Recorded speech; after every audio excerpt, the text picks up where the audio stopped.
जब इंसान सांस लेता है तो वह अपने शरीर के साथ साथ अपनी चेतना को भी चलाता है, लेकिन जिस पल अंतिम सांस रुकती है उसी क्षण दुनिया एकदम बदल जाती है। शरीर वही है, लोग वही हैं, रोशनी और कमरा भी वही है, लेकिन आत्मा अब शरीर के भीतर नहीं रहती। जैसे कोई परिंदा अचानक खुली हवा में निकल आया हो। जिस क्षण मृत्यु होती है उस क्षण आत्मा भारी नहीं होती बल्कि मुक्त होती है, लेकिन वह मुक्त होकर तुरंत कहीं चली नहीं जाती। वह उसी जगह कुछ देर ठहरती है, मानो कोई बड़ा निर्णय लेने से पहले आखिरी बार आसपास को देखना चाहती हो। वह देखती है कि उसका शरीर स्थिर है, उसकी सांसें रुक गई हैं, उसके प्रियजन उसके चारों ओर खड़े हैं, कुछ रो रहे हैं, कुछ घबराए हुए हैं। आत्मा इस दृश्य को एक हल्के दर्द के साथ देखती है, लेकिन वह दर्द शरीर वाला दर्द नहीं होता। वह एक स्मृति जैसा होता है, एक एहसास कि यह जीवन अब पूरा हो चुका है। आत्मा धीरे धीरे समझती है कि वह अब उस शरीर का हिस्सा नहीं रही जिसके साथ उसने वर्षों तक दुनिया को महसूस किया। उसे समझ में आता है कि अब उसे एक नई दिशा में जाना है। मृत्यु के तुरंत बाद आत्मा की पहली यात्रा होती है अलगाव की यात्रा। इसमें आत्मा को कुछ समय लगता है यह समझने में कि वह अब शरीर से मुक्त हो चुकी है। कुछ आत्माएं जल्दी समझ लेती हैं, कुछ को समय लगता है। जो लोग जीवन में ज्यादा आसक्त थे, संपत्ति से, रिश्तों से, आदतों से, अहंकार से, वे इस अलगाव को जल्दी स्वीकार नहीं कर पाते। उनकी आत्मा थोड़ा और ठहर जाती है उस घर में, उस कमरे में, उन लोगों के आसपास जहां जीवन का अधिकांश समय बीता होता है। लेकिन धीरे धीरे सबको जाना ही पड़ता है क्योंकि आत्मा रुकी नहीं रहती। फिर एक दूसरा चरण आता है, हल्केपन का चरण। इस चरण में आत्मा खुद को शरीर के बोझ से पूरी तरह मुक्त महसूस करती है। कोई दर्द नहीं, कोई बीमारी नहीं, कोई समस्या नहीं। यह वही पल है जहां कई मृत्यु के निकट के अनुभव, नियर डेथ एक्सपीरियंस वाले लोग कहते हैं कि उन्होंने एक अद्भुत शांति महसूस की। आत्मा को इस समय ऐसा लगता है जैसे वह वर्षों से थकी हुई थी और अचानक किसी ने उसे सबसे गहरी, सबसे शांत ऊर्जा से भर दिया हो। धीरे धीरे आत्मा एक सफेद रोशनी जैसी यात्रा की ओर बढ़ती है। यह कोई प्रकाश का द्वार नहीं होता बल्कि चेतना की दिशा होती है, एक ऊर्जा पथ। आत्माएं इस पथ को ध्वनि से नहीं, दृश्य से नहीं, बल्कि अनुभव से पहचानती है। यहां आवाजें नहीं होती, शब्द नहीं होते, लेकिन समझ होती है। यह समझ इतनी स्पष्ट होती है कि शब्दों को उसकी कोई जरूरत ही नहीं रहती। इस अवस्था में आत्मा अपने पूरे जीवन को देखती है।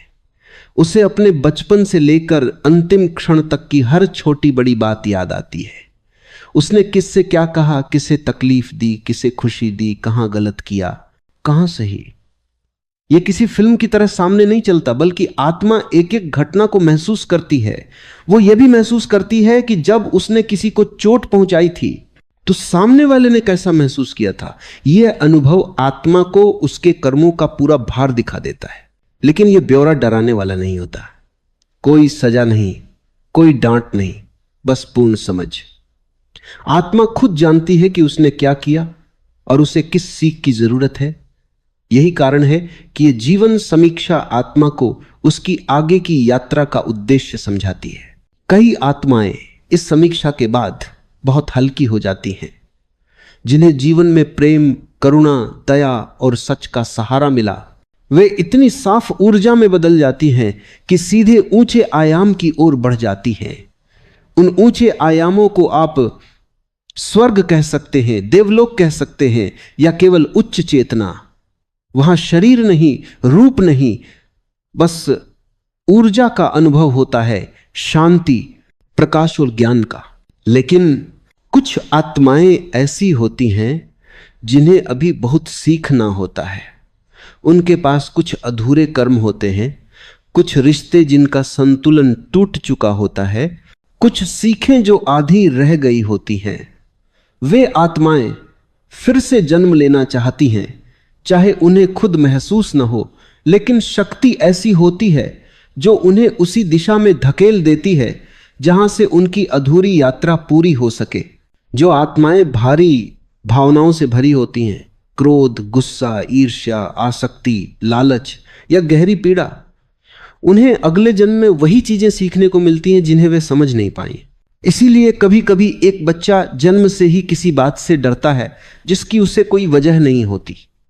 कोई बच्चा शुरू से ही बहुत संवेदनशील होता है, कोई बहुत शांत, कोई बहुत तेज, तो कोई बहुत गुस्सैल।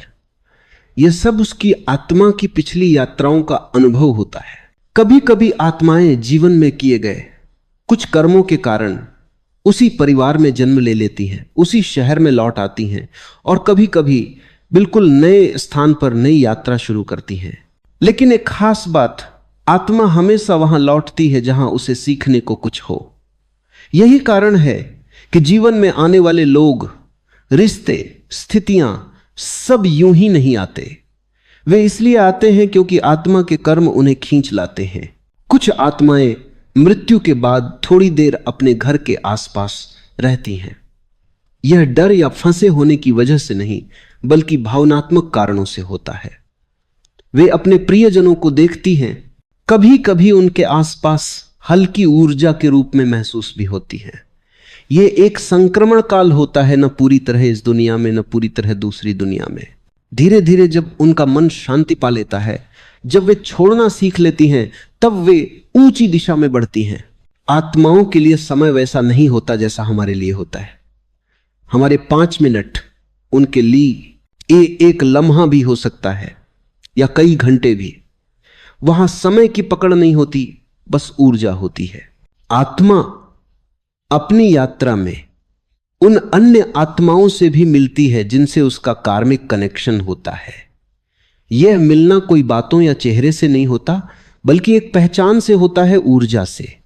जैसे अचानक कोई भावना अंदर चमक उठती है कि हां, इसे मैं जानता हूं। ऊंचे आयामों में आत्माएं विश्राम करती हैं, ज्ञान प्राप्त करती हैं, समझ बढ़ाती हैं और फिर तय होता है कि अगली सीख कहां और कैसे मिलनी है। किसी आत्मा को प्रेम सीखना होता है, किसी को त्याग, किसी को साहस, किसी को धैर्य, किसी को माफ करना, किसी को स्वयं को स्वीकारना और किसी को खुद को बदलना।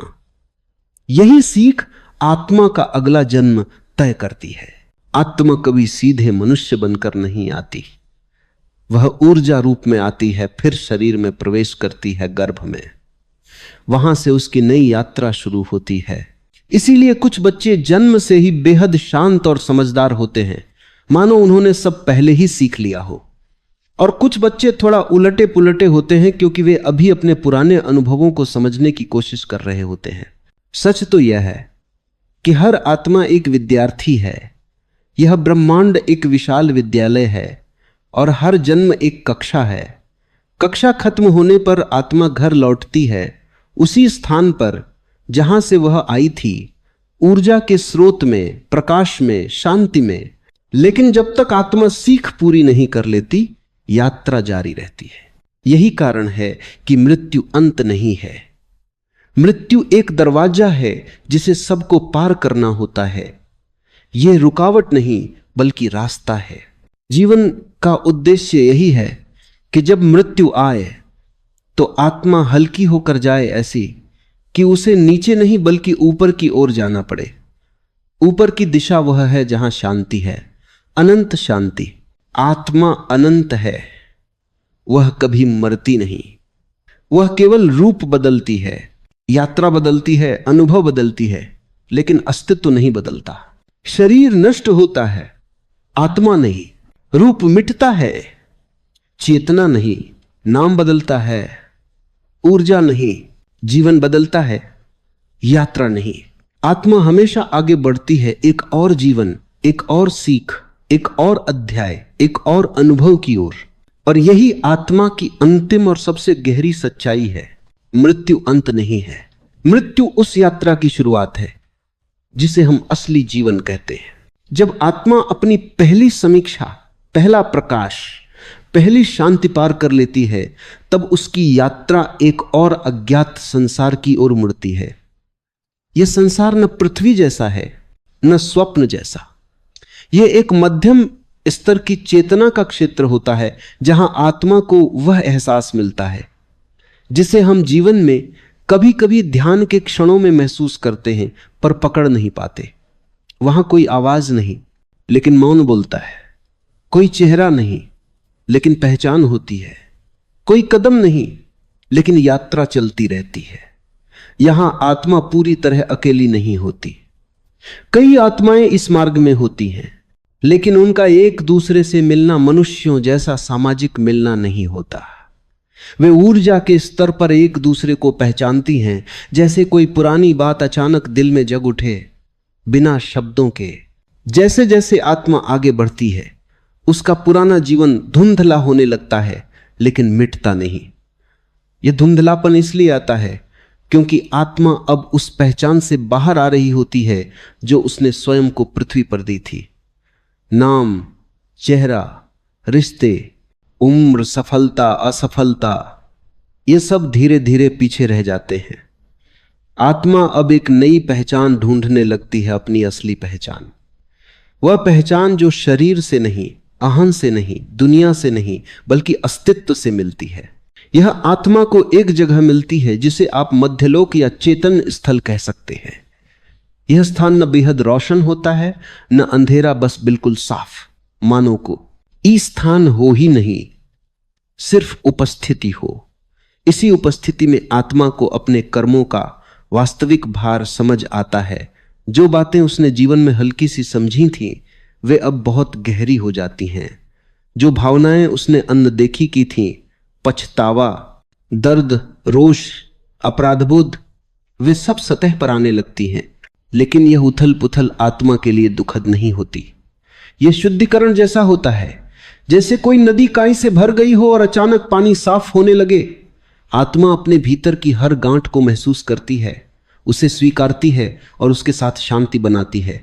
यही वह समय होता है जब कई आत्माएं यह समझती हैं कि उनके जीवन में जो भी लोग आए, हर कोई सीख लेकर आया था, चाहे वह प्यार हो या दर्द। सबका उद्देश्य उन्हीं को बदलना, विकसित करना, जागृत करना था। आत्मा यह भी जानती है कि जिस व्यक्ति से उसने सबसे ज्यादा चोट पाई वह उसके विकास का सबसे बड़ा माध्यम था। यह समझ इतनी गहरी होती है कि पृथ्वी का दुख अब दुख जैसा महसूस नहीं होता, वह ज्ञान में बदल जाता है। इसी स्थान में आत्मा एक और रहस्य समझती है, रिश्तों का। ऊपर के स्तर पर संबंध वैसे नहीं चलते जैसे पृथ्वी पर चलते हैं।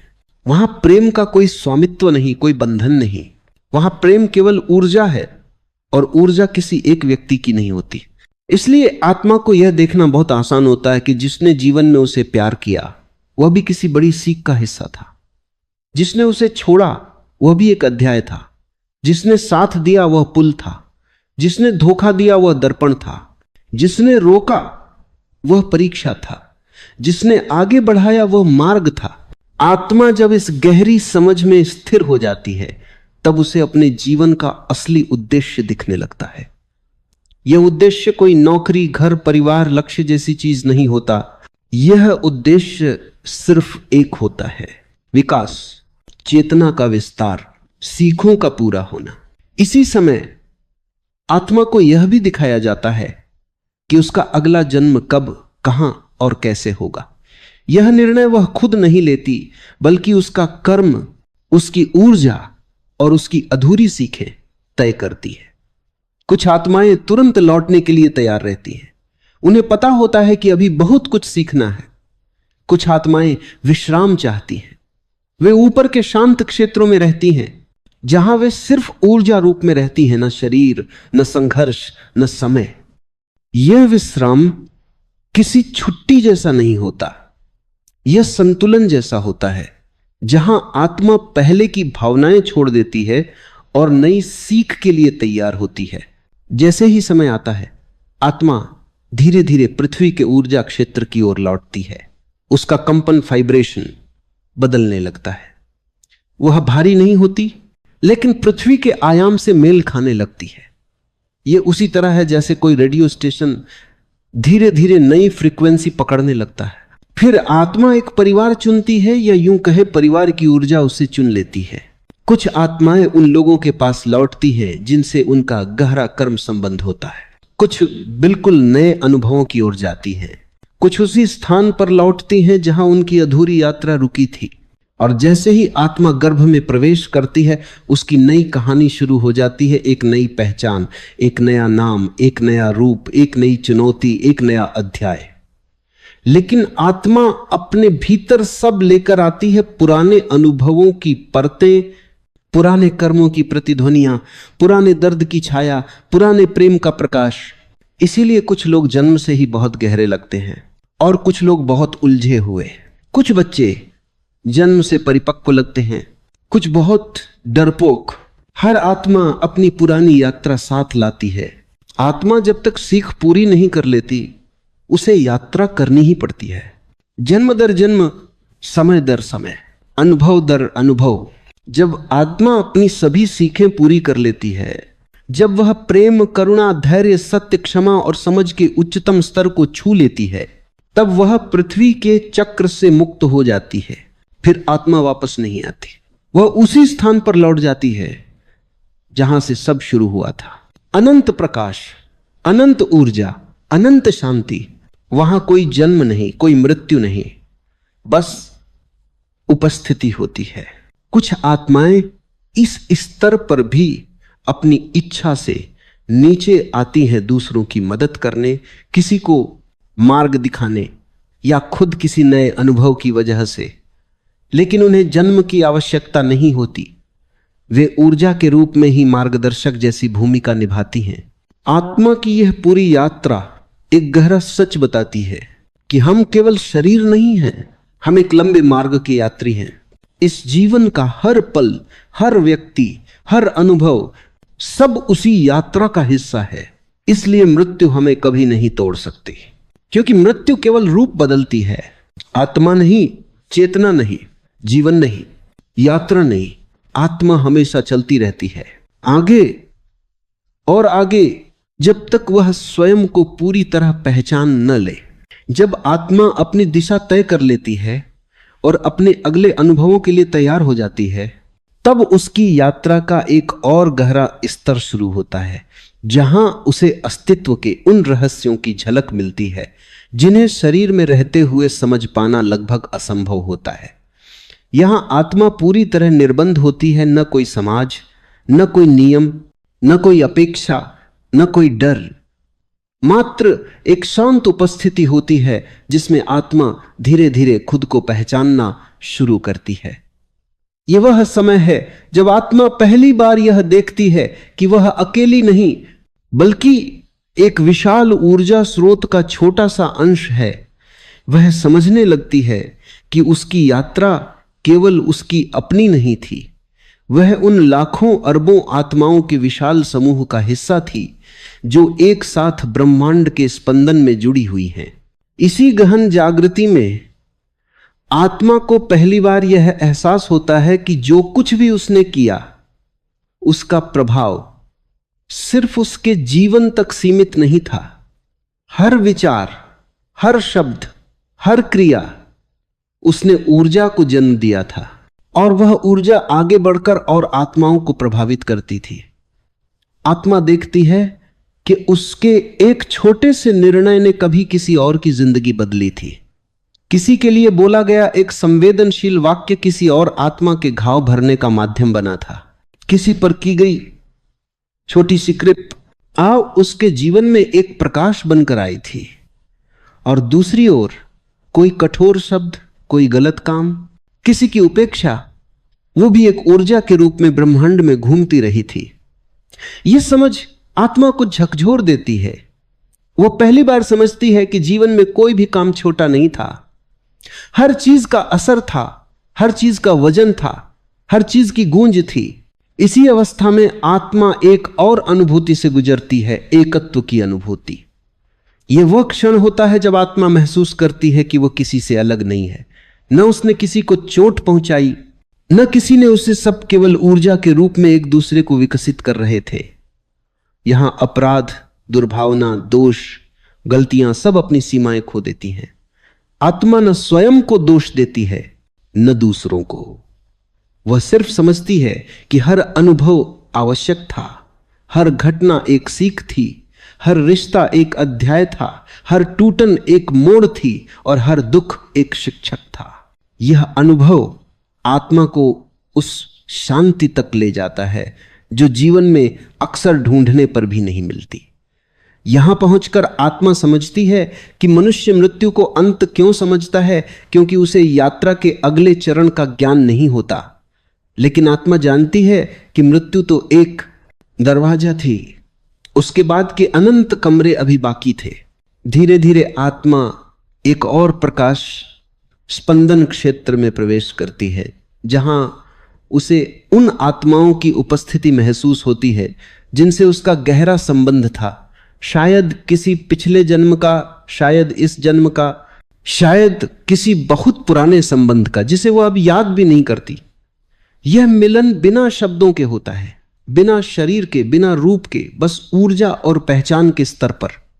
यहां कोई अपेक्षा नहीं होती, कोई आरोप नहीं, कोई दुख नहीं। जो लोग जीवन में बिछड़ गए थे वे यहां अलग नहीं होते, वे सब एक विशाल ऊर्जा के हिस्से की तरह जुड़ जाते हैं। आत्मा इस मिलन से और हल्की हो जाती है, जैसे कोई पुराना भार उतर गए हो। इस समय आत्मा को यह भी दिखाया जाता है कि उसने कितनी बार जन्म लिया है, कितनी बार मृत्यु का अनुभव किया, कितनी बार कुछ सीखा और कितनी बार सीखा हुआ खो दिया। उसे यह भी दिखाई देता है कि कुछ आत्माएं उसके साथ बार बार आईं, कभी माता पिता बनकर, कभी बच्चे बनकर, कभी भाई बहन, कभी प्रेमी, कभी मित्र और कभी शत्रु बनकर।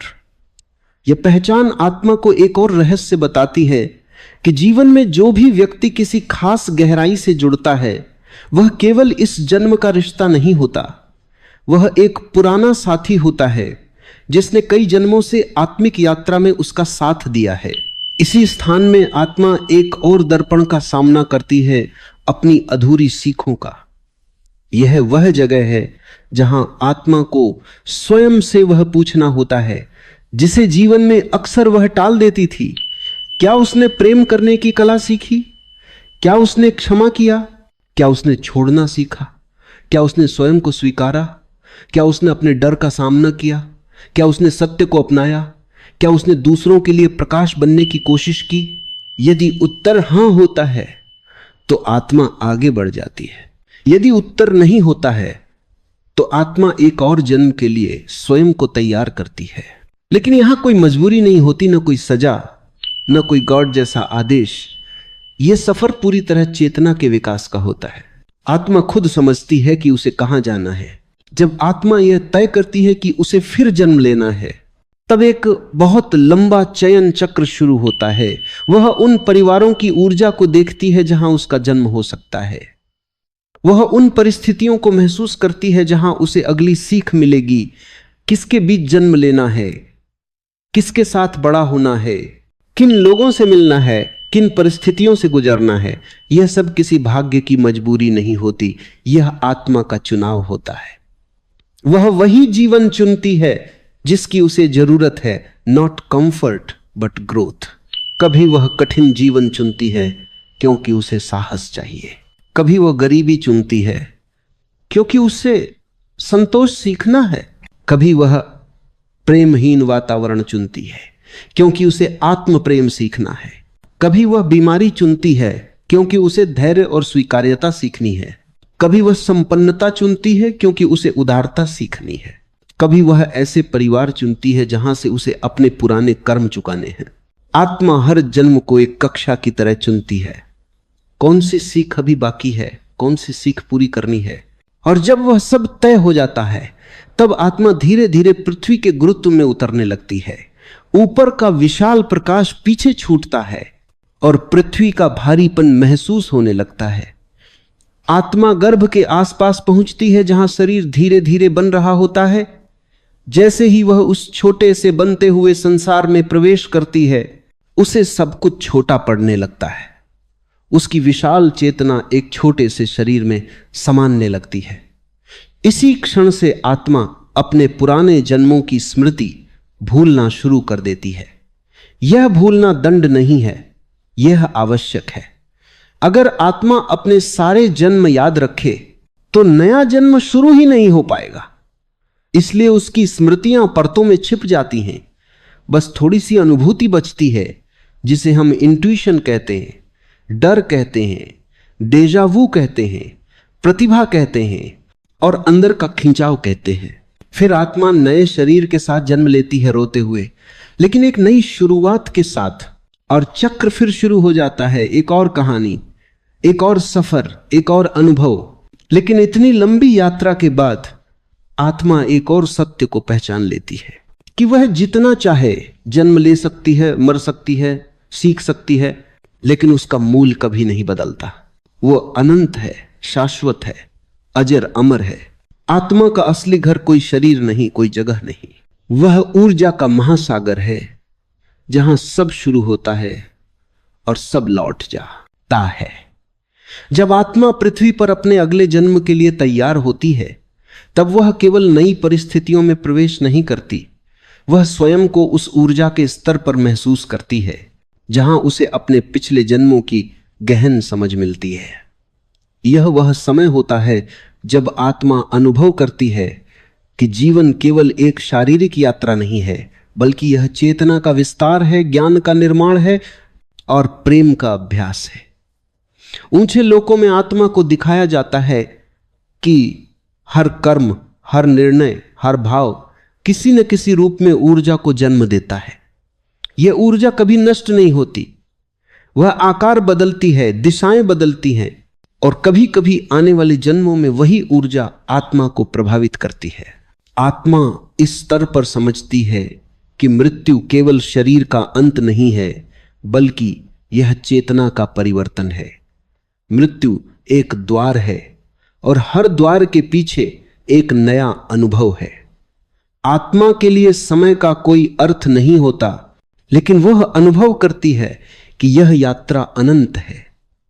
उसे दिखाया जाता है कि पृथ्वी पर जो चीजें महत्वपूर्ण लगती हैं, धन, शक्ति, सफलता, पहचान, वे सब केवल अस्थायी ऊर्जा है। असली मूल्य केवल चेतना का विकास, आत्मिक शुद्धता और प्रेम की गहराई होती है। आत्मा देखती है कि कुछ जन्मों में उसने प्रेम और करुणा के माध्यम से दूसरों को प्रेरित किया, तो कुछ जन्मों में उसने अहं, क्रोध और लालच के कारण दुख फैलाया। यह अनुभव आत्मा को किसी अपराध बोध या पछतावे की तरह महसूस नहीं होता, बल्कि यह समझ उसे अपने अगले चरण के लिए तैयार करता है। आत्मा समझती है कि हर अनुभव सकारात्मक या नकारात्मक उसकी सीख का हिस्सा है। फिर आत्मा ऊंचे लोकों के माध्यम से अपने पिछले संबंधों को देखती है।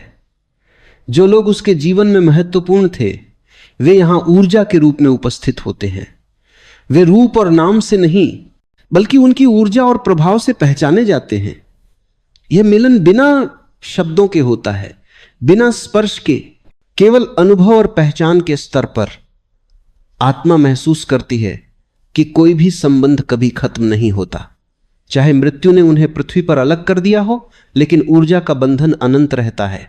आत्मा को दिखाया जाता है कि वह कितनी बार जन्म ले चुकी है, कितनी बार मृत्यु का अनुभव कर चुकी है और कितनी बार उसने अपने कर्म पूरे किए।